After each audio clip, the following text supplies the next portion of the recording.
Towards the front of the room, ladies and gentlemen, one and all, as I bid you welcome to the Govhack 2014 Red Carpet Awards. To everyone here in the room and everyone playing along at home, my name's Adam Spencer. It's a pleasure to be your MC this evening for an evening which is all about hack, not crack. Old school hacking. Govhack is about building, not breaking, about showing off and encouraging governments to be more open with their data. All this data comes from geoscience. For being here tonight. Welcome. Let's get this night off and running. If I can start by acknowledging the traditional owners of the land upon which we are meeting tonight, the Jagera Nation, south of the Brisbane River, the Turrbal Nation, north of the river, and other nations whose lands adjoin us here. I pay my respects to elders past and present, and specifically welcome any first Australians with us this evening. What a year it's been for Govhack.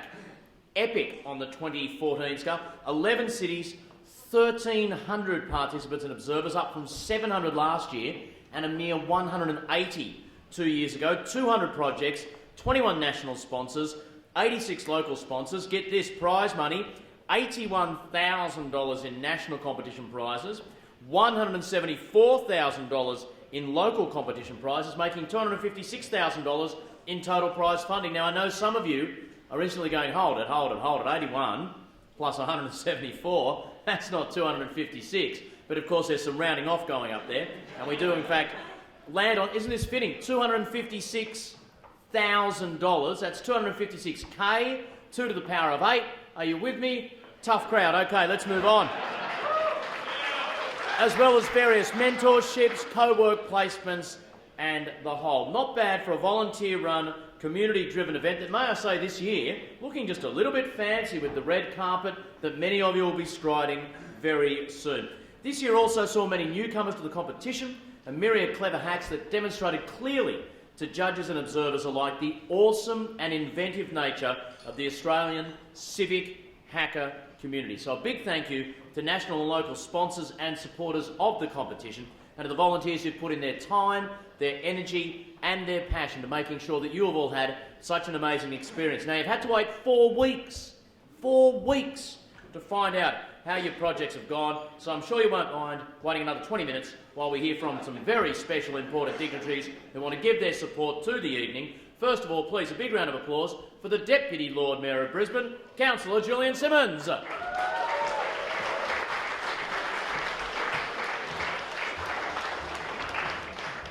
Thanks very much, Adam. Welcome, ladies and gentlemen. Don't worry, I'm not talking for 20 minutes. I'll keep it nice and short. Can I start by acknowledging my federal and state colleagues, to the Honourable Malcolm Turnbull, the Federal Minister for Communications, to Ray Stevens MP, the Minister assisting the Premier for e-Government, and of course Wyatt Roy, Federal Member for Longman, out there in the crowd as well. Thank you very much for coming along this evening. To all the volunteers who have worked so hard to make this event tonight a success, to the sponsors and of course the Govhack finalists here tonight from around Australia, welcome. On behalf of our Lord Mayor Graham Quirk, welcome to Brisbane and welcome to our beautiful City Hall here this evening. Now, as Adam said, I know you've had to wait a number of weeks to hear who the winners are since the July event, so I will not stand between that and you very long. I just wanted to say that Brisbane Marketing and Brisbane City Council, through our Digital Brisbane initiative, have been very proud to support the Govhack event this year, very proud to support the awards here this evening as well. We are delighted with the success that you have all achieved. Our own data store, our Brisbane City Council data store, saw an 83% increase in traffic during the event, and that has led to some great initiatives which are going to help make Brisbane an even more inclusive, accessible and clean city. Forgive me for a moment for being a bit parochial, but I also wanted to make a special mention of the 150 Brisbane programmers, analysts and designers who performed so outstandingly in the competition and represented their city so well. Congratulations. With the help of our friends in the Queensland Government, like Ray Stevens, and in the Federal Government as well, we are working through, the Lord Mayor Graham Quirk and this administration, working to position Brisbane as an Australian frontrunner when it comes to the digital economy and open data. We are only the second city in the world to appoint a Chief Digital Officer after New York. We were the first city in the world to kickstart the Coda Dojo, or first city in Australia to kickstart the Coda Dojo program, which has seen more than 300 Brisbane residents aged between 7 and 17 introduced to the world of coding thanks to our very strong team of volunteer mentors. And we have supported more than 24 up-and-coming tech entrepreneurs to help with individual grants to help get their business ideas off the ground. Going forward, we've also set ourselves some very ambitious targets, including further supporting the open data movement and further supporting more tech entrepreneurs and local digital startups. So ladies and gentlemen, thank you again for coming to Brisbane tonight. Whether you win or don't here tonight, I hope that you consider Brisbane as the perfect city to support and encourage you to achieve your digital business aims. Good luck to you all tonight. Have a wonderful evening. Thank you.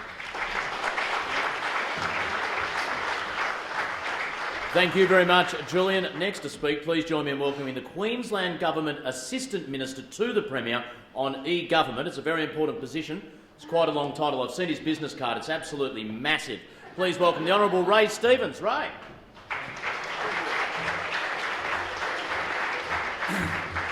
Thanks very much, Adam, for that very kind introduction, and great to have the Federal Minister for Australian Government Minister for Communications, the Honourable Malcolm Turnbull, here tonight up in beautiful Brisbane, and of course along with the Member for Longman, Mr Wyatt Roy, and of course a wonderful welcome to Brisbane City by Councillor Julian Simmons, who's been a close associate of the Queensland Government as we've worked to promote the open data program for Queensland, and Brisbane City has been a big part of that. In fact, he's loaned me the wonderful Cara Walsh for quite a bit of time, and she's actually just about to drop her own little Govhack right now. Right?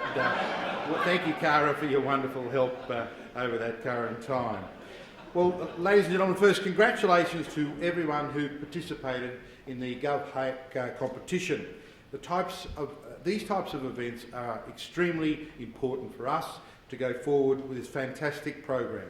As we all know, how we analyse, mash up and visualise data has the potential to change our lives, and you are defining the future in a very, very positive way. I've been amazed at what you've all been able to do in just that particular 46 hours, particularly the use of Queensland Government data category. And I'd like to make a special mention of our superstar in the Queensland Government, Steve Jacoby, who is here tonight in his Queensland Globe. And I recommend, Minister Turnbull, that you look at the Queensland Globe for a wonderful example of what we can do with our open data initiatives. Absolutely brilliant, and we'll look forward to seeing it on the G20 agenda as we go further along. Some of you are already thinking how to build on your work here at Govhack. I too am excited to see what you can do with more time, with more training and more mentoring.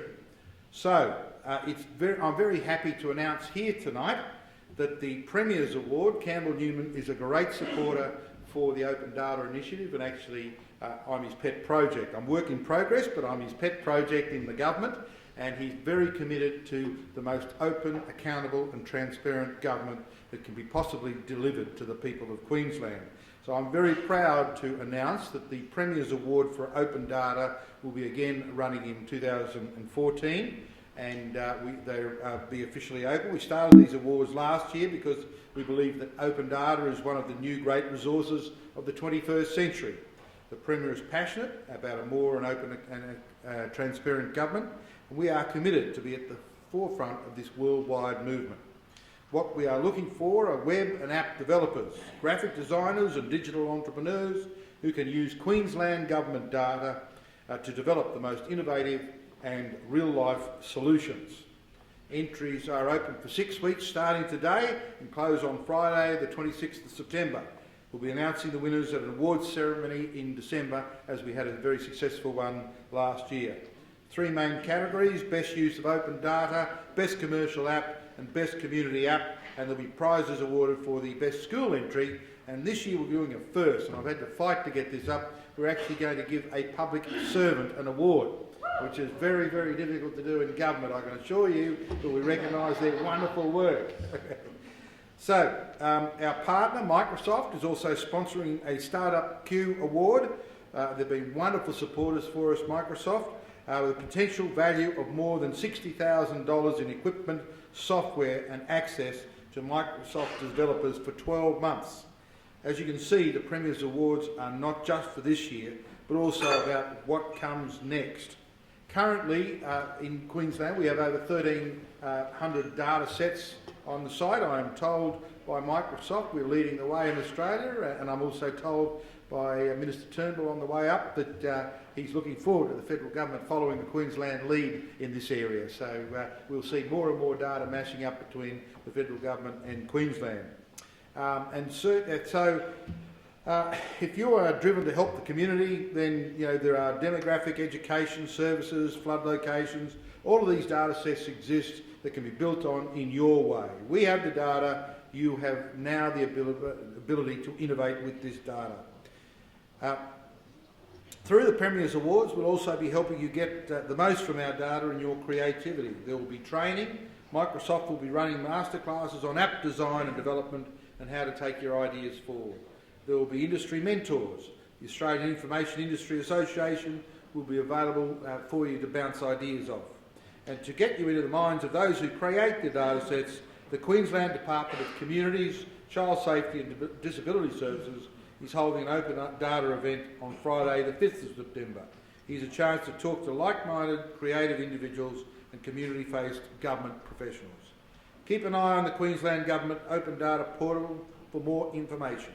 Once again, congratulations to all of the participants in the Govhack competition, and best of luck for the upcoming Premier's Award. To all those who have entered in the Govhack competition, I congratulate all the winners-to-be, but if you have entered, then you are a winner in my view. Congratulations, enjoy the evening.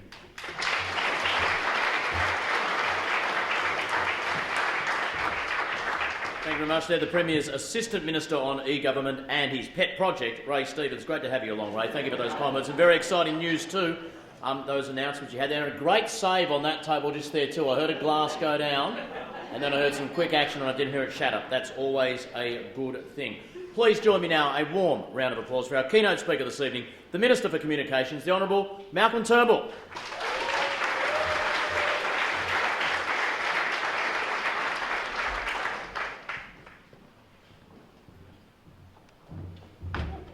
Well, thank you very much, Adam. It's great to be here at Govhack. Julian Simmons, that was a very inspiring address. You can see that the digital future of the City of Brisbane is in very good hands.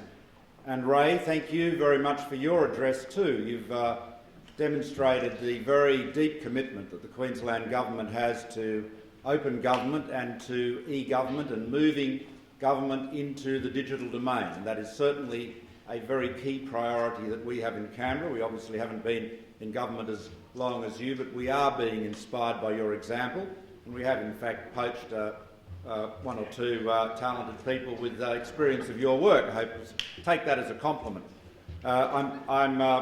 When Adam was saying that your business card was very long, I wondered whether it was as long as an IP version 6 address, but hopefully not quite that long. And I know I just thought I might make just to repeat something I said on Friday about this so-called metadata debate. I think it might be, because a number of people have asked me about it tonight, so rather than telling you all, saying the same thing later, the simple, the point is this, that the government is, the federal government is examining mandatory data retention policy, which looks to require telcos to retain data that they currently do retain for differing periods for a period of 2 years. In terms of the IP world, as opposed to the world of telephony, both fixed and mobile, the only thing that the security services have asked us to require the telcos to retain, this is their ask, this is not the government's policy, but this is their ask, is the customer IP addresses and their resolution to particular accounts. So I know there's been a lot of speculation about web surfing records and web history records and destination IP addresses. That is not part of the ask. At the moment, as you know, you are allocated, when you use the internet, you are generally allocated dynamically an IP address, unless you have a static IP address, but obviously the vast majority of people don't. And the ISP keeps a record of that connection, of that dynamically allocated IP address to you, but they don't necessarily keep it for very long. And so what the security services are asking is that record be kept for 2 years. And now there are costs and practicalities, and there are issues with CNAP, the carrier grade automatic translation, which, as some of you would know, means the IP address, the dynamic allocation of the IP address is very rapid. So there are a number of practical issues associated with that, but it is not a question of requiring the ISPs to record a type of data that they are not currently recording. It's basically simply they're seeking for it to be recorded for somewhat longer. So I thought that's now no one needs to ask me about that again tonight. Your web surfing history is a matter for you. You know, you've all got VPNs anyway, so all of you appear to be somewhere in Iowa when you go online. I know that. So so the utility. Anyway, I won't go on. Let me just say it is wonderful to see so much the combination of two inspiring things. So the most inspiring thing tonight is creativity, innovation, and coupled with a sense of public service, and that's what you're all about. The other inspiring thing is governments opening their doors and making the data they have open, publicly available, and above all in machine-readable form so that you can actually use it. And you can build applications that access it and make it useful. And there are so many profound things that can be done with government data. I mean, the reality is that most of the data in the world today is not collected by governments. I mean, in computing terms, governments are not that big. People think governments are big and important because they levy tax and they've got battleships and planes and aircraft carriers and all that stuff. But the truth is, in computing terms, in transactional terms, government is not that big, if you compare it to not being collected by the private sector. And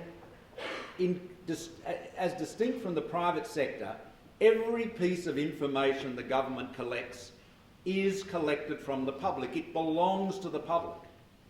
And the only two criteria, in my view, that should influence governments in not making its data open are firstly, of course, privacy. So data has to be, if it's to be made available, has to be made available in a form that is appropriately anonymised, and even where it is anonymised, cannot be analysed in a way that will result in someone's personal information being discerned. So there's privacy, and the other obvious issue is national security. But if you think the vast bulk of our data resources don't impinge on either of those factors, if you think about the profound difference that making real-time data on public transport available has made to the utility of public transport, it is extraordinary. You know, if you went back a decade ago and said to any transport economist, what is the key thing to make mass transit work? They would say to you, it has to be sufficiently frequent that you do not need to look at a timetable to determine when you go to the bus stop or the train station or the ferry stop or whatever. And of course, that's fine in very densely settled cities like Hong Kong or New York. It's harder call in Brisbane or Sydney or Melbourne for that matter. But of course, what that live running time data means is that we know, and those I use it in my own city. In Sydney, I use an application called TripView, but there are numerous imitators, and I've used the applications here when I've been in Brisbane. But the profound change it makes to know exactly when the bus is coming or the train is coming, whether it's 5 minutes early or 5 minutes late, And what that means is that a lot of that inconvenience, a lot of that disincentive to use mass transit is removed. And what did it cost the government? Nothing. It cost the government nothing. And that has been made of a huge change, an increase in functionality, an increase in amenity, and above all, an increase in mass transit patronage, which of course then has its own problems, because then you've got to buy some more trains and build some more railway lines and so forth. But it's been done purely through the combination of open data, government making open data that belongs to the public, that it had hitherto not revealed, and of course the ingenuity and creativity of people like yourselves. Now, let me say that Govhack is, and which my department, the Department of Communications, is the lead government sponsor of Govhack 2014. We're very proud to do that. The Govhack is a phenomenal collaboration between government, between individuals, the private sector, and, you know, at the moment we have, in collaboration with private and public partners, we being the federal government, we have released a number of high-value data sets.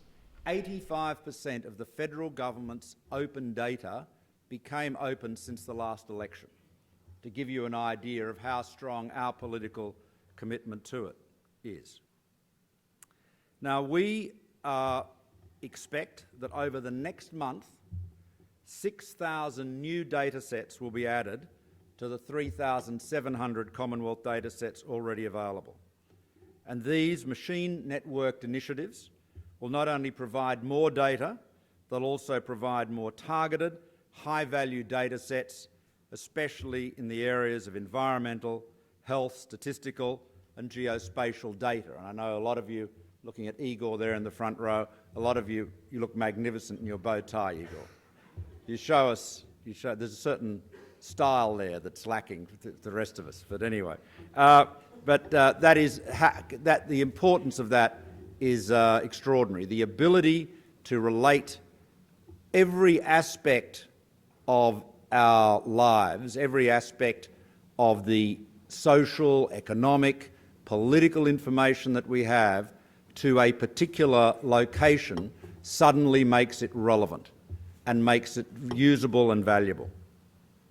Now, I've recently announced the release of the National Map Open Data Initiative.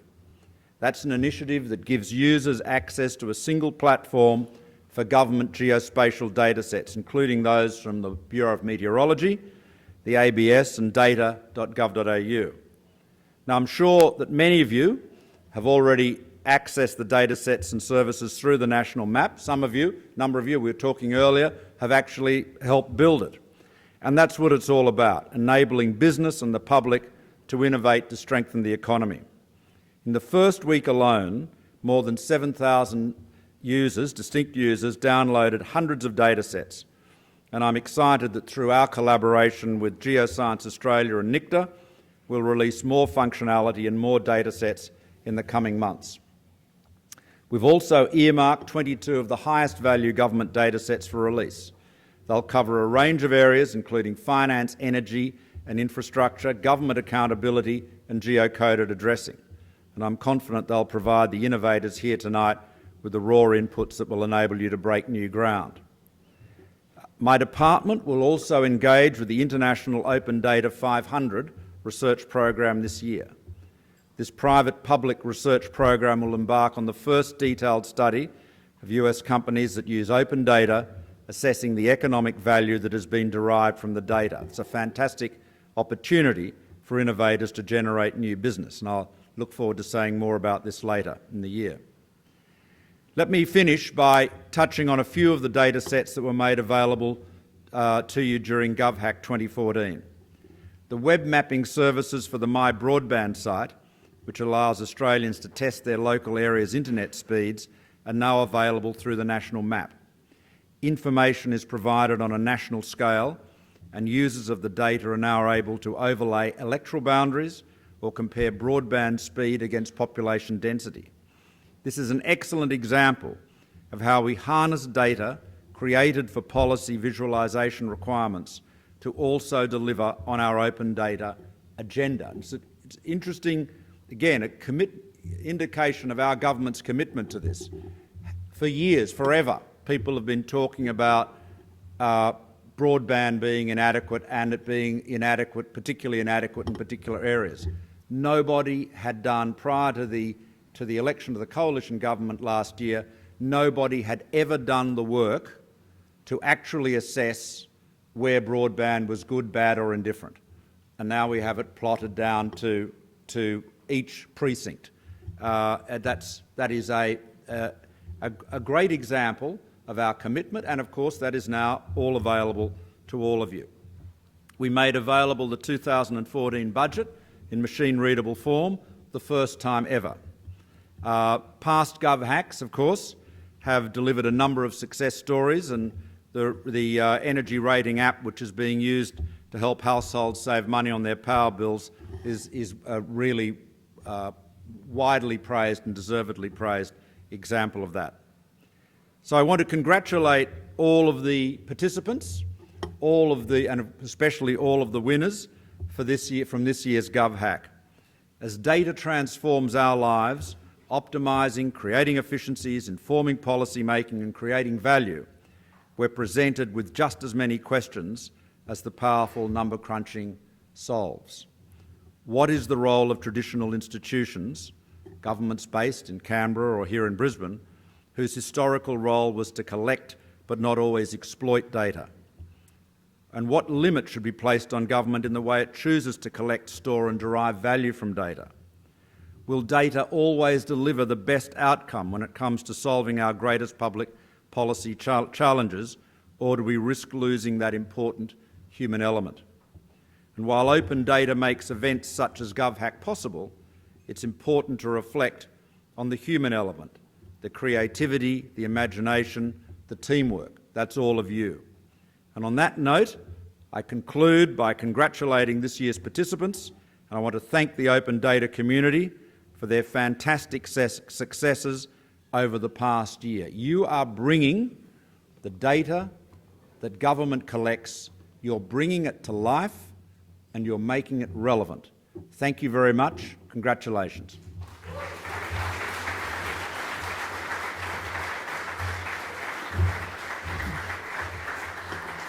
Thank you very much, Minister, for that keynote address, and a big hello to anyone streaming tonight's proceedings from Iowa.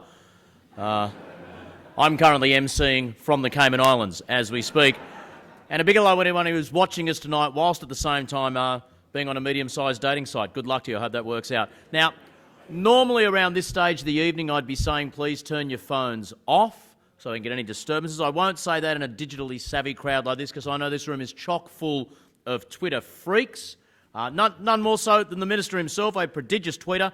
As of this afternoon, 253,000 followers, 8,454 tweets. His most recent tweet was a retweet, actually a photo of himself, me and that cardboard cutout over there.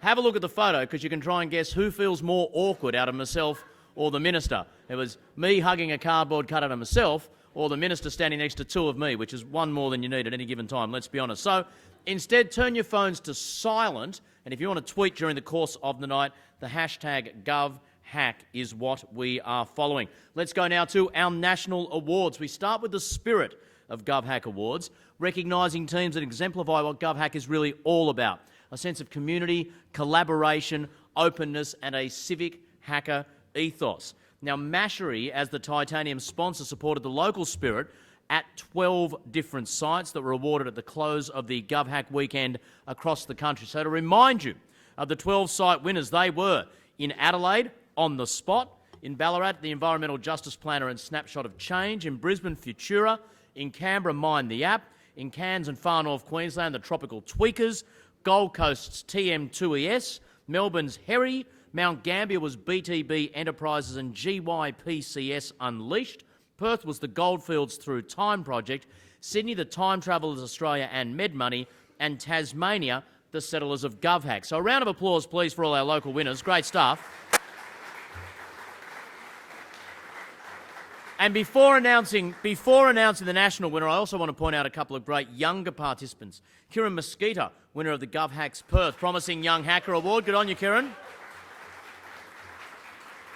The Code, who I presume is standing somewhere over just about there. Code Cadets in Canberra, Zachary McDonald from Adelaide and Ben Speck from Melbourne, some of the fantastic young Gov hackers of this year. And NICTA, as the foundation sponsor, supported the National Spirit of Govhack Award, chosen from our 12 local spirit winners. Our first award this year, 2014 National Spirit of Govhack winner, it is Push Canberra by Mind the app in Canberra.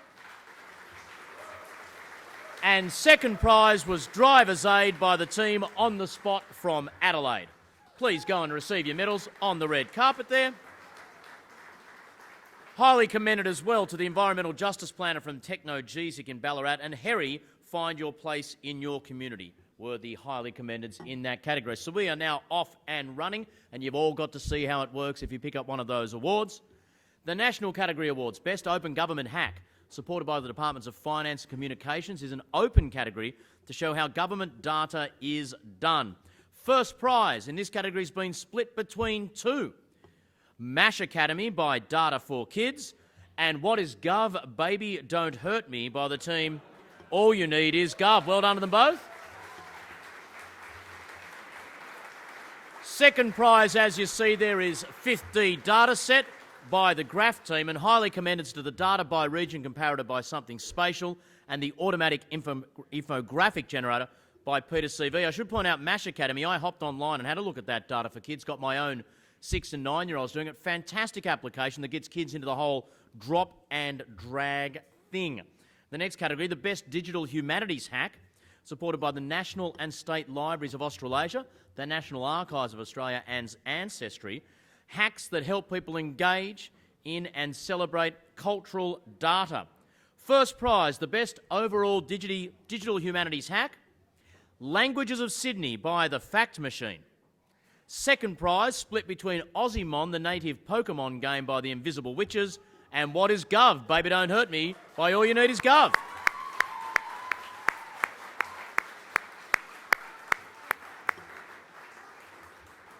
Languages of Sydney is a tremendous fusion of spatial and numerical data to render a visual representation of the languages spoken in Sydney.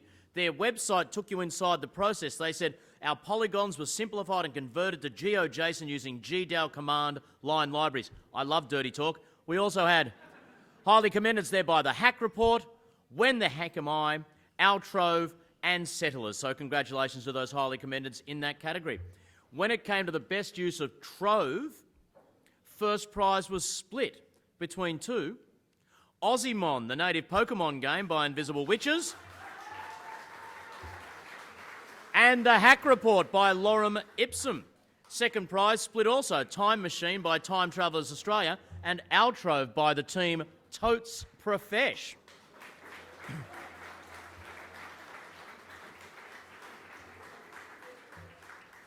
For those of you who haven't yet looked at Aussiemon, you remember the old Pokemon card series in your little plastic chips? You'd remember this, Minister at high school collecting your Pokemon cards. Well, this is reinvented now, and it's Aussie wildlife as the feature characters. So instead of like Ash Ketchum versus Brooke, I was doing it last night and it was a Murray Cod versus an Eastern Blue Groper. Blue Groper smacked it. Did very well. Well done, Blue Groper. And the highly commended there was the Hot News Time Machine. When it comes to the best use of National Archives of Australia data, first prize, What is Gov? Baby Don't Hurt Me by All You Need Is Gov. It's a project that uses government data to fully explain the range of services that governments offer. Players get to send minions to various government departments to get the job done. It's also the best hack this year, named after a song by the pop group Hathaway from 1993. About as well known as they deserve to be in this crowd. But anyway, second prize went to When the Heck Am I by the Intech Disco Ninjas. They're our two winners in the best use of National Archives of Australia data. Give them a round of applause.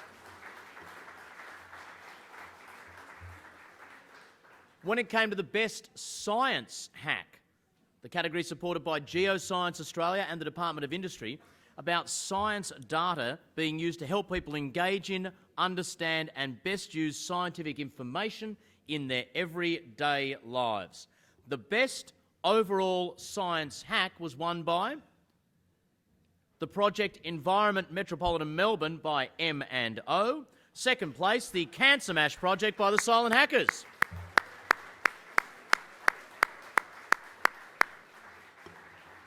We had two highly commended in that category as well, SARBI, the Search and Rescue Project, and Record Breakers, Climate Change Visualised by the Ruby Gov Hackers.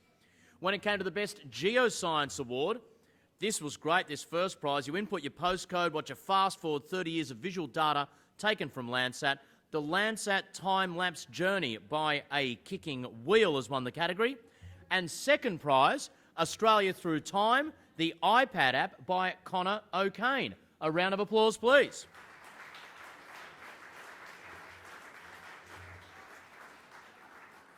Now, there was a new category this year, the Best Science Reporting Using SRI Data. Unfortunately, there was no significant use of the specific data requirement in this category, and hence no award. We look forward to presenting the award next year. So for those of you who miss out this year and think, oh, I wouldn't mind getting an award next year, Best Science Reporting Using SRI Data. That's the one to aim for.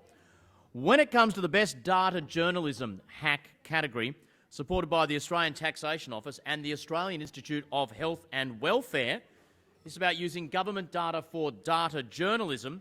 The Best Overall Data Journalism Hack, another win for Languages of Sydney by the Fact Machine. Give them a round of applause.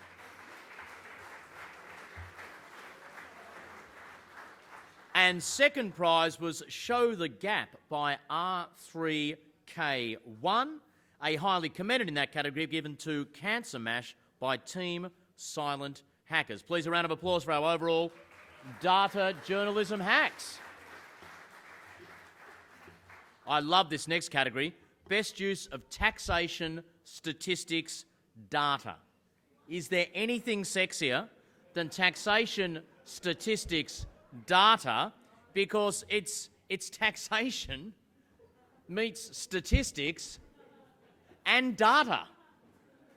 Hubba, hubba.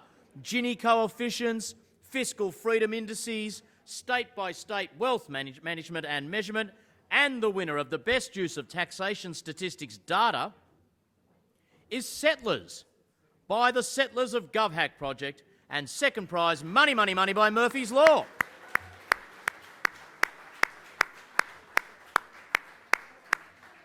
Our highly commended in this category went to the Data by Region Comparator by Team Something Spatial. Our next category is the best use of AIHW, which is the Australian Institute of Health and Welfare data. First prize, this was an amazing app. I had a look at this last night, this project. You get to input your postcode, your age, and in just a few seconds you're given the rundown of your health and your status compared to that of the average Indigenous person of your gender from your area. A stark illustration of the gap that still needs to be bridged when it comes to Indigenous health. Show the Gap by Team R3K1. Give them a round of applause.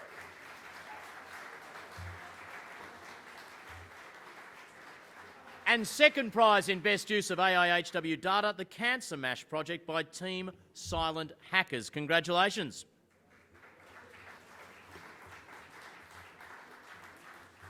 When it came to the best social inclusion hack category, this category is supported by the Australian Bureau of Statistics, the Department of Communications and the Australian Institute of Health and Welfare, is all about social inclusion and using government data to help more vulnerable members of our society through information, services and identifying trends and areas of need.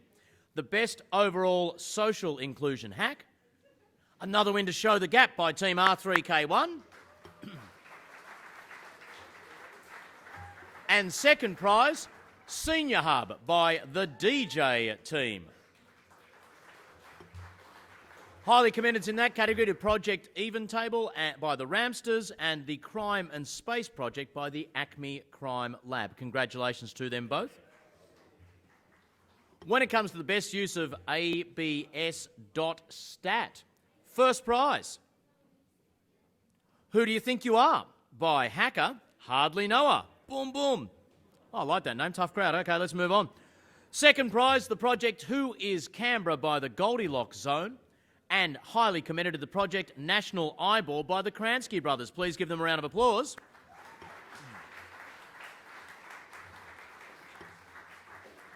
Who Do You Think You Are is a great project. You, again, input your own details and get to compare yourself to other average Australians via the ABS Institute of Health and Welfare data. Best use of the AI HW datasets was won this year, again by Show the Gap. Team R3K1, their third award in just a couple of categories. And second prize, Project Australia on Drugs by Team Beaver Lodge. Give them a round of applause.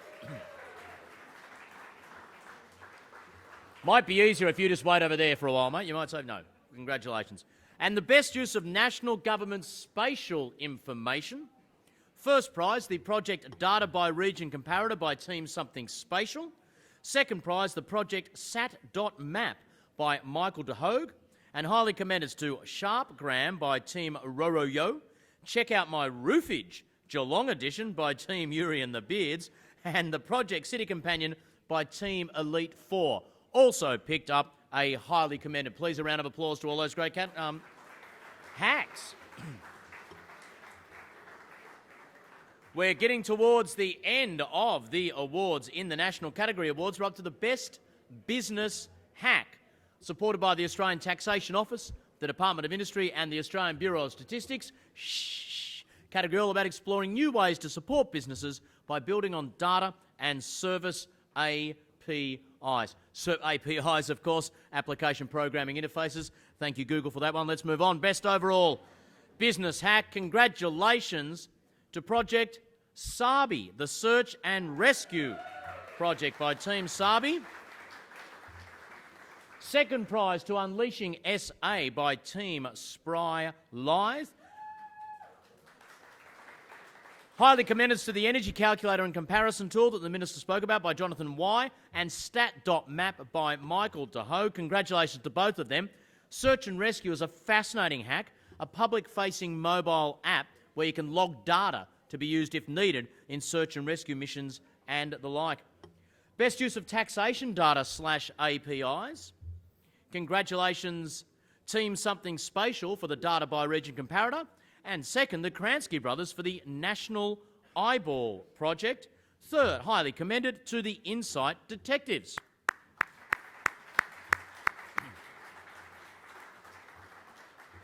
When it comes to the best use of energy rating data sets, first prize went to, yes, the Energy Calculator and Comparison Tool by Jonathan and Y, congratulations. And second, Project Toasty from the Big Data Big Dreams team, a highly commended to the Surge Energy Search by Team Corrupt Robot Development. Congratulations, those winners in our energy data sets. And when it comes to the best statistical storytelling, my favourite sort of storytelling, I must tell you, the ABS.stat information, first prize, great little project that takes us behind the wall of data released 11:30 a.m. on the second Thursday of every month. Project Live Labour Force by the Soothsayers has won this category. Second prize, the Where Should I project by the Hack Warriors, and a highly commended to the Insight Detectives.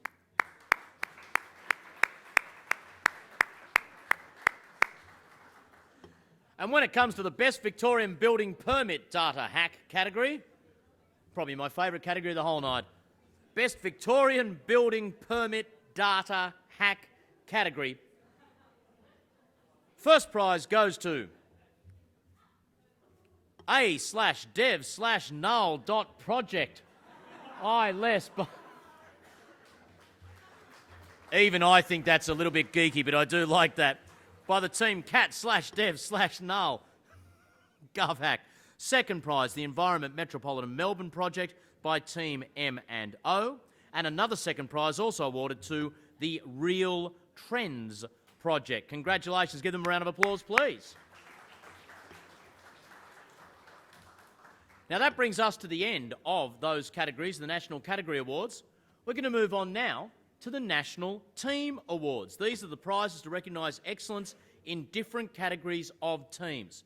The Best Entrepreneurship Teams category is sponsored by Telstra, And first prize in the best entrepreneurship team, Stat.map by Michael de Hoog. Second up, the Hack Report by Team Lorem Ipsum, and a highly commended to the Energy Calculator and Comparison Tool by Jonathan and Y. Well done to the three of you.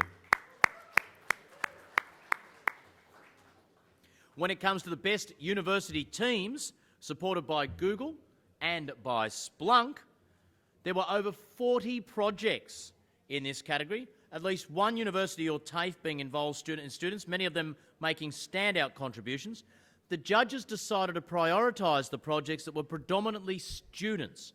It still made it a very tough choice, but when it came to best university teams, first prize, The Invisible Witches, prolific work over the weekend, seven completed, useful and beautiful hacks by the one team. Another round of applause, please, for the Witches. That's just a great effort.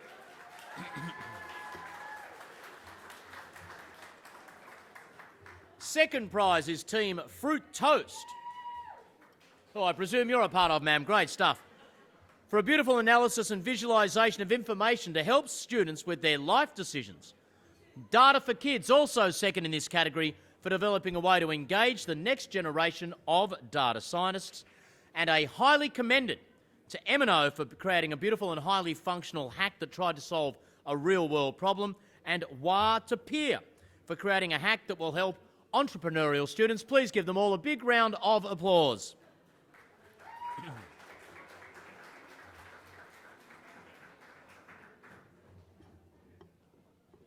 As they queue to have their photos taken there, I'm about to announce the Best School Teams category.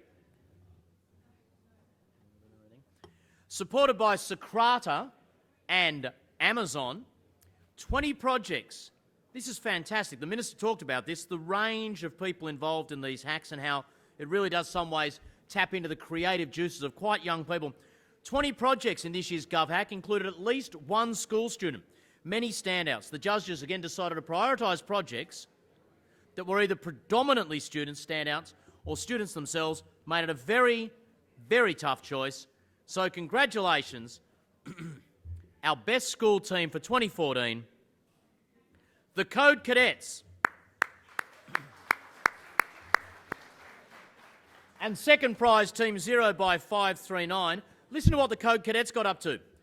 They didn't just create 10 hacks between them, but they shared their code, collaborated with other teams, gave constructive feedback to data custodians, which I love, and they standout projects included the SRS reservation system, Push Canberra, What's Up Canberra, and Art Run. So congratulations to the Code Cadets.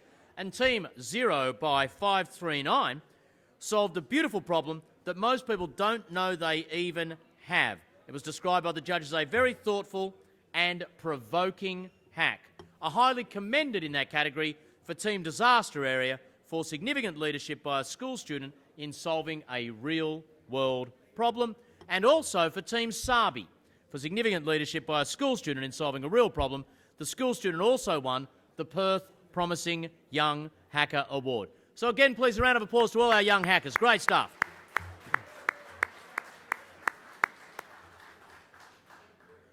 We now move on to the best public servant teams, supported by AIIA and Microsoft. The public service in Australia has many clever and creative people who are driven by a sense of duty and public good, as we know. They participated in 26 teams this year, and this award tries to recognise the ones that have met the goals and provide an example for the broader public service. Our winner of the best public service team this year, congratulations, Make Hack Void, and 2 second awards, Just Team Kitten and Michael de Hoog. Give them a round of applause.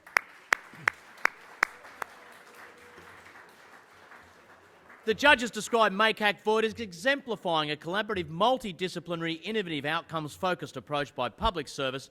Just Team Kitten had an engaging hack by public servants that engages the public through gaming techniques, a great lesson for the public service, and Michael de Hoog for building a beautiful, pragmatic hack that will help non-technical users engage in discovering evidence. Highly commended, there were 5 in this category. Team Totes Profesh, Team Jonathan and Y, Charlie's Data Angels, Hackman, and a kicking wheel. A round of applause, please, for our public servants.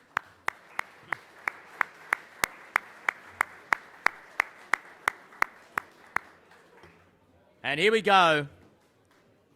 There would be many people in this room hoping that they would be announced as the best professional geek.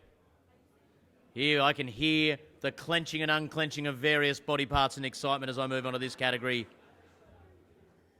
When it comes to the best professional geek, there are 2 awards in this category.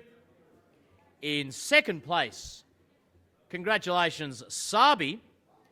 And first place, best professional geek, Accessibility Beacon.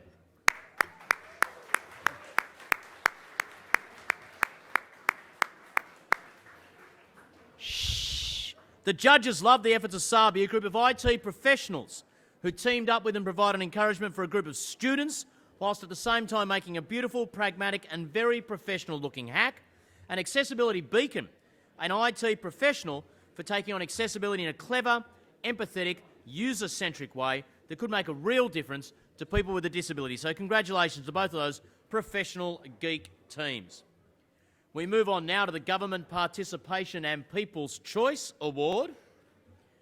When it comes to best government participation, and again the Minister spoke about the importance of governments getting involved in this process, first prize to the South Australian Government for publishing hundreds of new data sets for Govhack and engaging with data custodians and developers. Second prize was split between your Department Minister, the Federal Department of Communications, for substantial support of Govhack 2014, and the Australian Institute of Health and Welfare for publishing new data, engaging with developers, providing support throughout the weekend, and certainly making the funniest of all the sponsor videos. So please, a big round of applause. South Australian Government, Federal Communications, and the AIHW.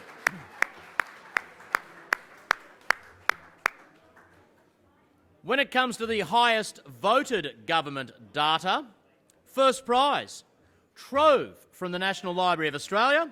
Second prize, building permit activity data by the Victorian Building Authority.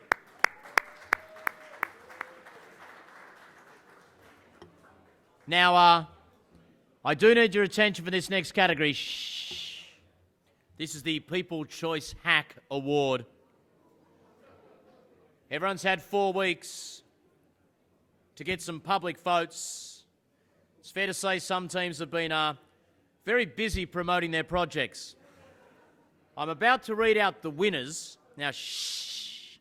When I read out the winners' names of the People's Choice Hack, if the first thing that goes through your mind when I read out a name other than yours is, hey, I should have won that. I voted for myself about 4,000 times. 1, yes, you did. 2, we know you did. 3, that's why you didn't win. Okay, so the winner of the People's Choice Hack, congratulations, What Grows Here, the project by Nature Ninjas. And in second place, When the Heck Am I by the Intech Disco Ninjas. And the judges also gave a third prize to the Sabi Search and Rescue Project. Congratulations, Team Sabi. They're our People's Choice winners.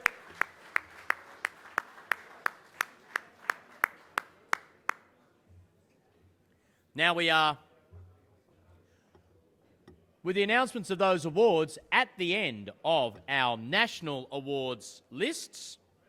I'm about to call Pia to the stage to make a couple of announcements, but I did notice she was very, very busy over there by the prize table.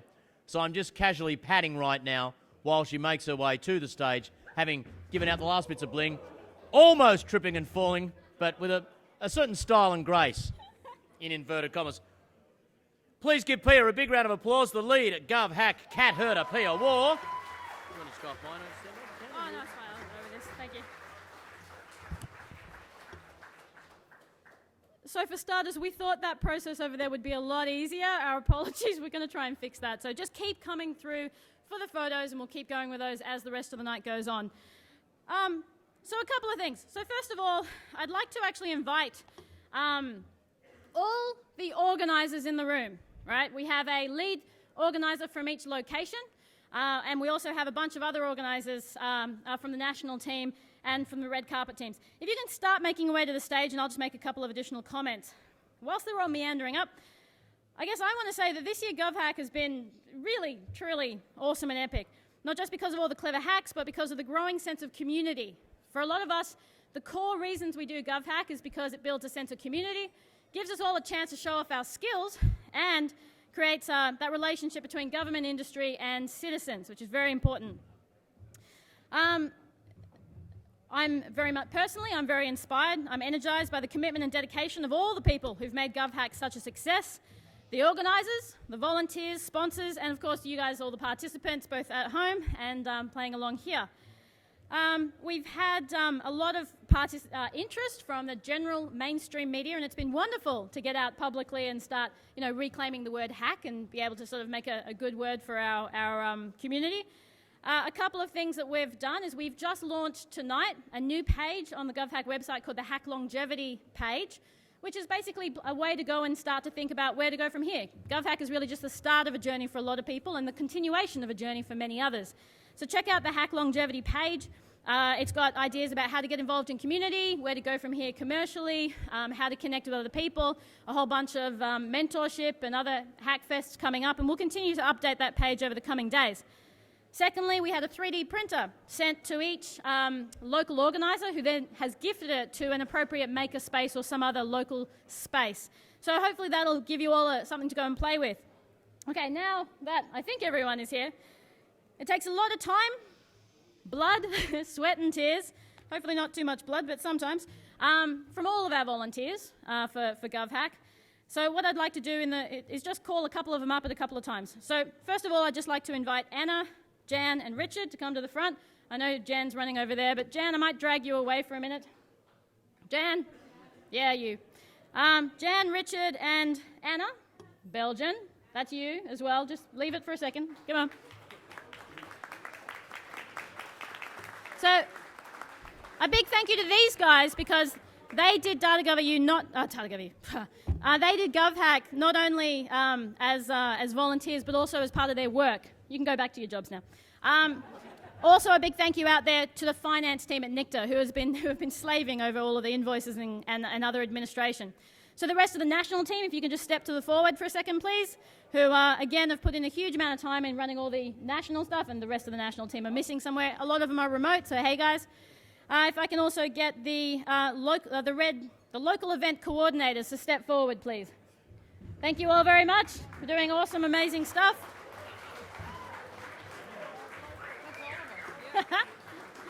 I'd like to get Janina and Cara in particular to jump at the front, please. Janina, where are you?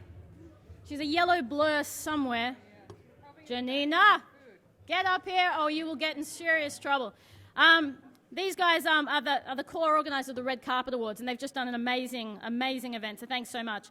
I'd like to say thank you. Thank you, Janina. I'd like to say thank you to our collective families. Thank you.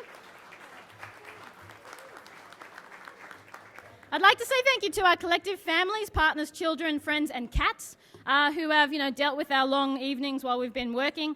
And I'd like to also say thank you to our sponsor representatives in the room. A particular thank you to our titanium sponsor, Mashery, platinum sponsor Telstra, foundation sponsor NICTA, lead agency sponsor Department of Communications, and all of our government and corporate gold and silver sponsors, all our in-kind sponsors, the Red Carpet Award sponsors, and all the local sponsors. There's about 100 of them, so I won't go through them all individually. You'll have to forgive me. But there's a whole bunch of them there and on the website. So can you all please just take a moment? The sponsors are actually really important. It costs a lot of money to put this on, so if you can join me in thanking all the sponsors, please, that'd be great. What time is it? Okay, so I'm going to now close the National Awards. Wait for it. We're going to continue taking photos over here, or trying to. What we'll do is we'll have a short break now, and then we'll move on to local awards. Now, all around the country, local awards are being handed out tonight. Some have already been handed out. Some are being handed out next week. So please tune in to your local event page on govhack.org to find out who your local competition winners are. So I'm very happy to close the National Awards. I might hand it back to Adam to get that part of it. Thank you very much, Pia. In closing the national awards, I might just embarrass Pia by getting her to remain on stage for a second, because whilst there has been just a great number of people and some tremendous work done by a large number of volunteers, it simply would not have happened without Pia's work. So there you go. Pia, ladies and gentlemen, great stuff. Good on you, Pia. Thank you. Very well done. We'll take a short break before moving into our local awards, Pia. We'll take a short break. We will even more effectively streamline the photo process that's taking place over there, and be back in a couple of seconds with our local Brisbane awards. Can we please have a round of applause for all our winners, and also for the Minister for Communications, Malcolm Turnbull, who'll stay around for the entire ceremony. Great to see him here.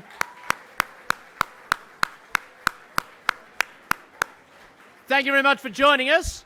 We'll see you next year. That was just for the camera.